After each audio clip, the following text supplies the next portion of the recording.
Hello, and welcome once again to Lehto's Law. I'm Steve Lehto, attorney at law in the state of Michigan, where I'm practicing law for 26 years in the fields of consumer protection and lemon law. I often read about this stuff on the internet, and I've written a few books as well. Today we're going to talk about the 10 ways to avoid being ripped off according to the Federal Trade Commission. The FTC puts out guidelines, and I was poking around the internet, as I often do, and I came across a list they came up with 10 ways to avoid being ripped off. Some of these are quite common sense. Some of them might not be so much common sense, but I think it's a good thing to go down a list of top 10 ways to avoid being ripped off. And I admit I got this from the Federal Trade Commission, but they've got some neat stuff on their site. I've used their information before, and I do like this list. So, although I changed number 10, but we'll talk about that in a second. Number 1, they say that you should spot imposters. And scammers, and this is from the FTC website, often pretend to be someone you trust, like a government official. I will tell you right now, a relative of mine called me up the other day and said he'd gotten a phone call from somebody claiming to be the IRS, and they're going to have him arrested. And I said, that's a common scam.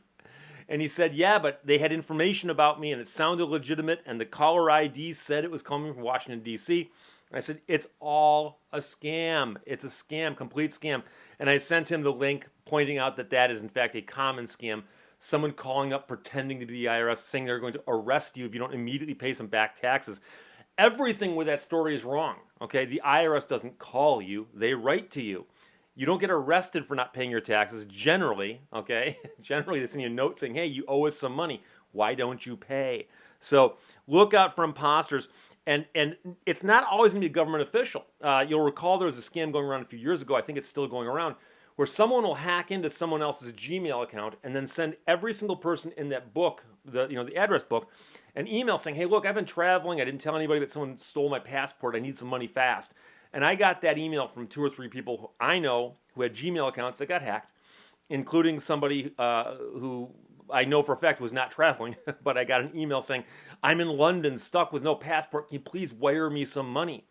And I said, and I goofed around with him a little bit first. And I said, well, can't I just send the money to your hotel bill, take care of your hotel bill for you? And then I said, okay, how can I mail it to our mutual relatives? We got relatives in England. How about I'll send it to them? And then finally, I just gave him some fake tracking numbers at Western Union, made him go in several times and ask for this before they got mad at me and realized I was scamming them. But be careful about anybody claiming to be from the government, claiming to be a relative, but it's often hey, I'm your long-lost grandnephew, or even a charity. Okay, if someone contacts you asking for money, just hang up on them. But be aware of that. Number 2, the FTC says you can do online searches. So you're thinking about doing business with somebody you've never dealt with before. You've got to go on the internet and look up their reputation. Now, don't get me wrong. There are some sites out there that are just filled with craziness about everything, but you can weed through that and get an idea, So you're thinking about doing business with a company you've never heard of before, but somehow they seem like they might check out. Still go on the internet, look at Yelp, look at things like that, and try to find out what their reputation is.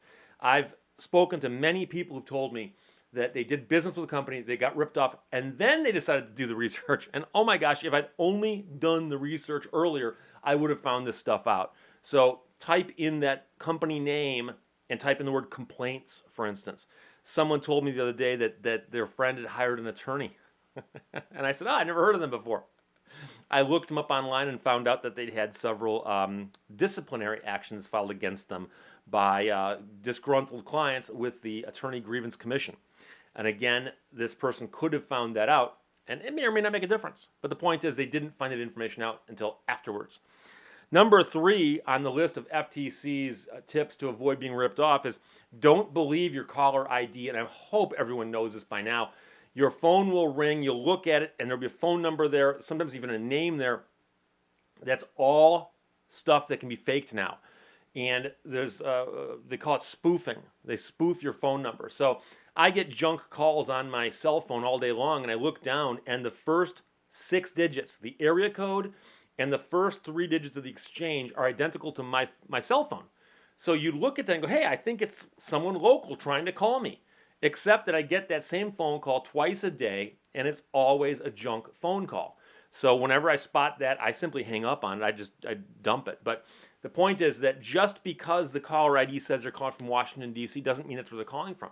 They could be calling from another country, and they often are. So don't believe your caller ID. Number 4, don't ever pay up front for something that someone's offering to give you. It's one of the oldest scams in the book, but now it's migrated to the internet and with telephones. But in the old days, someone would come up to you and find some way to explain some cockamamie theory about how you've won some money, but to claim it, you've got to pay some money up front, maybe prepay the taxes or something, or even the shipping. Who knows what it is? Never pay up front for something that someone's promised you, especially if someone calls you and says, "Hey, you won something. Send us money." Wait, if I've won something, you send me money. I like to write back occasionally if I think the email address is any good. When someone says, "Congratulations, Steve, you won $3.9 million." I just write back and say, "Please send me the money in cash," but never pay up front. Number 5 on the FTC's list of top 10 ways to avoid being ripped off, consider how you pay. So you know that if you're sending cash to someone, you can kiss it goodbye. But if you put it on a credit card, some credit cards have got protection so that if the purchase or whatever you're doing with the credit card doesn't turn out, that you can get a refund. And I actually know somebody who got ripped off a couple years ago in a Ponzi scheme. I'm not going to get into the details of the Ponzi scheme, but my friend told me he paid with a credit card. And I said, "You're kidding me. Ponzi now takes credit cards?" It wasn't called Ponzi, of course. And he said, "Yes." And I said, "Call up your credit card company and explain that you got ripped off." And they reversed the charges. He got his money back. He called me. He's like, "Oh my God, I'm so glad I thought of that." I'm like, I thought of it. But anyways, so consider how you pay. But, money orders, you might have some protection on a money order. But Western Union, you can kiss the money goodbye. Cash, kiss it goodbye.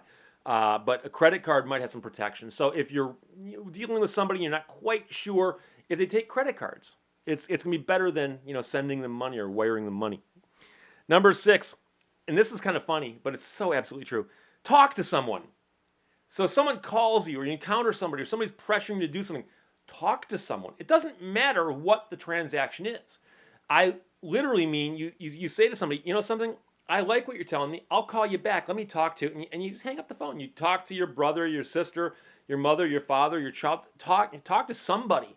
Because I can tell you right now that I'm an attorney. I've got relatives who, for some odd reason, won't call me for legal advice. They know who they are. And I mean, I'll be sitting at a family get-together, and someone will turn to somebody else and go, "Hey, I've got a legal question." I'm like, "Hey, guys, I'm the only attorney at the table. Why does nobody ask me?" Who knows? But the point is that you have to talk to somebody, because you'd be surprised when you try to tell somebody, "Hey, I got this phone call out of the blue, and I've won some money. Now they want me to mail them a check." Anybody's going to tell you, "Hey, it's crazy. That's a ripoff."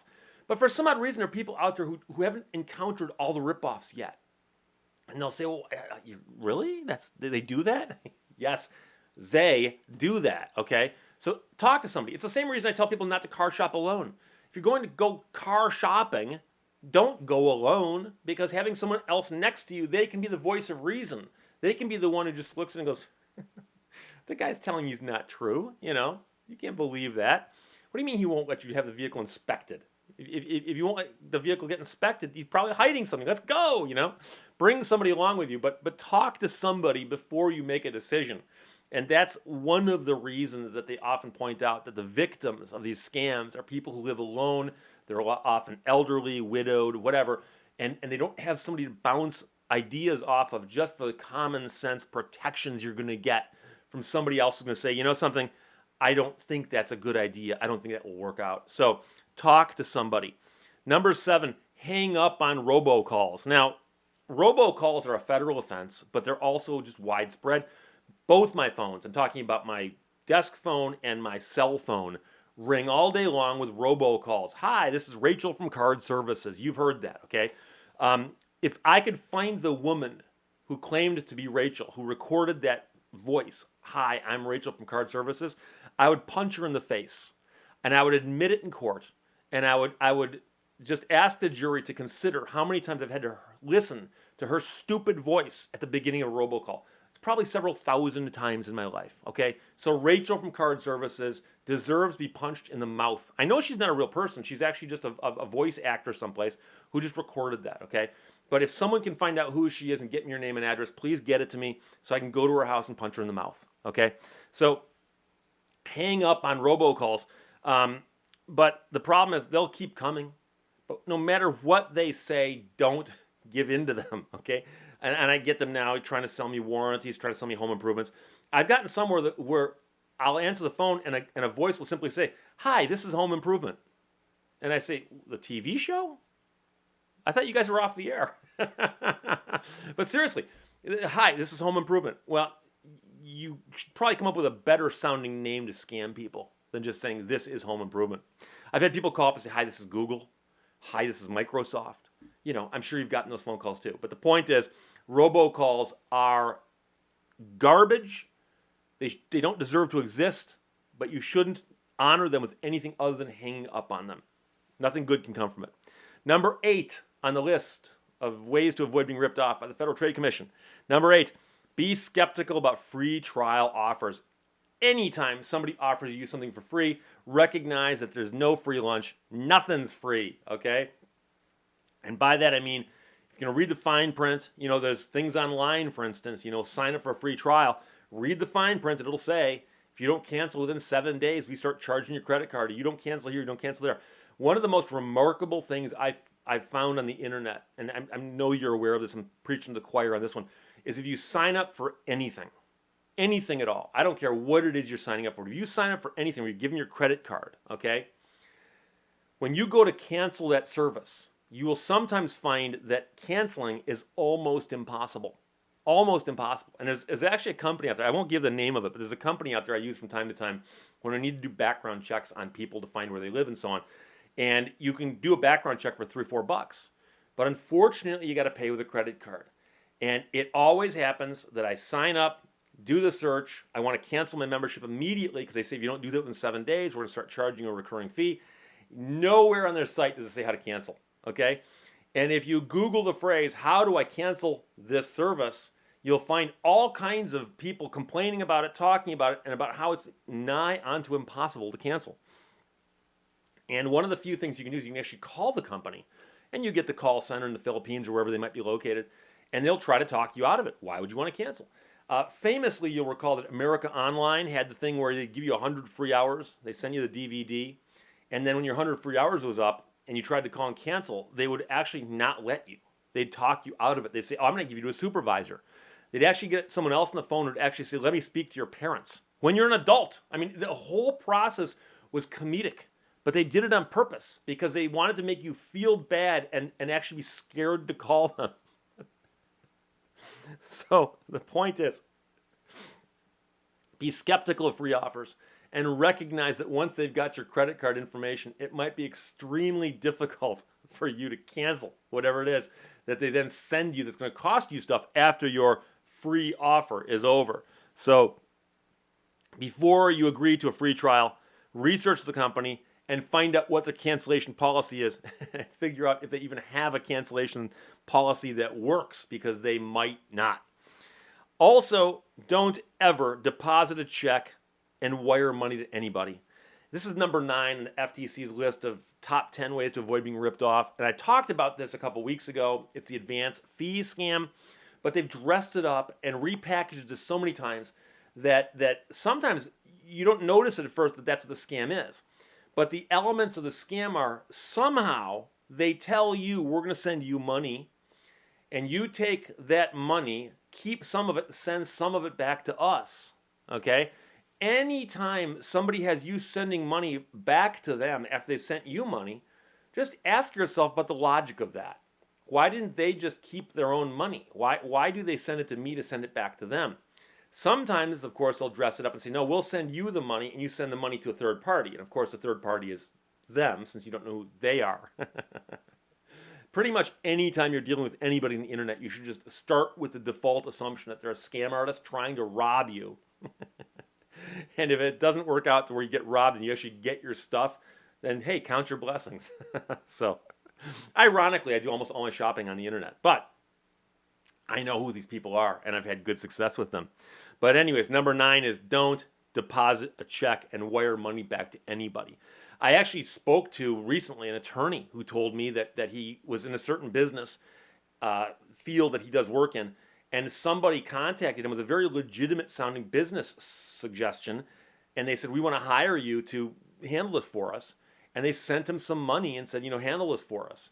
And then part of the transaction was going to be him sending some money back to them for some odd reason. And I was a little surprised the attorney didn't figure this out.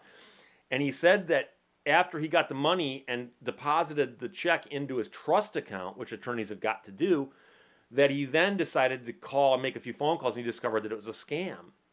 And I thought to myself, the ironic thing is that in Michigan, most attorneys know that if you release the money from your trust account before it's cleared, you run a risk of running afoul of the Michigan Bar Association, because the Michigan Bar specifically has rules on how your trust account operates. And if you're releasing funds out of your trust account before they've cleared, that's often a problem. So no attorney in Michigan should ever get caught by that scam. But I've had, like I said before, several checks sent to me by scammers, and they're counterfeit and so on. But so never deposit a check and wire money back expecting that to work out. That's number 9 on the list. Number 10 on the list, the Federal Trade Commission says you can complain to them. And you can. You can go to ftc.gov and complain to them, and they'll add your complaint to the millions they get. But I'm going to say that you can go ahead and complain to me, okay? So if you get ripped off, or you think you've got to rip, somebody tried to rip you off, or you've heard of a new scam, please email me about it. I love hearing these things. I'm fascinated by scams and hoaxes. I don't know why, but I am. I don't want people to get ripped off by them, but I'm intrigued by them because it astounds me how much work people will go through to rip somebody off. Put that work into something industrious and maybe get a job. No. I refuse to work. I will only rip off people on the internet. So, top 10 ways to avoid being ripped off of the Federal Trade Commission. Number 1, spot the imposters and beware of people claiming to be from the government and so on. Number 2, do an online search and do some research on who you're dealing with. Number 3, don't ever count on believing that your caller ID is accurate, because it isn't these days. Number 4, never pay up front for a promise. If you've won something, you've won something, but if they make you pay money up front, you didn't win. Number 5, consider how you pay. Different forms of payment are safer than others. Number 6, talk to somebody. Don't ever just take the phone call and respond to it. Talk to somebody, anybody. Number 7, hang up on robocalls. And number 7A, if you know who Rachel from Card Services, who the voice is. Number 8, be skeptical about free trial offers, and if they make you subscribe to something, find out how to unsubscribe before you sign up. Number 9, never deposit a check and wire money back to somebody. That's always a scam. And number 10, complain to the Federal Trade Commission and to me. I'm Steve Lehto at LehtosLaw.com. Questions or comments, that's where you shoot them. I'm also on Twitter at Steve Lehto, SteveLehto. And this show is on iTunes, Stitcher, SoundCloud, Podbean, Google Play, and YouTube. Thanks for watching. Thanks for listening. Bye-bye.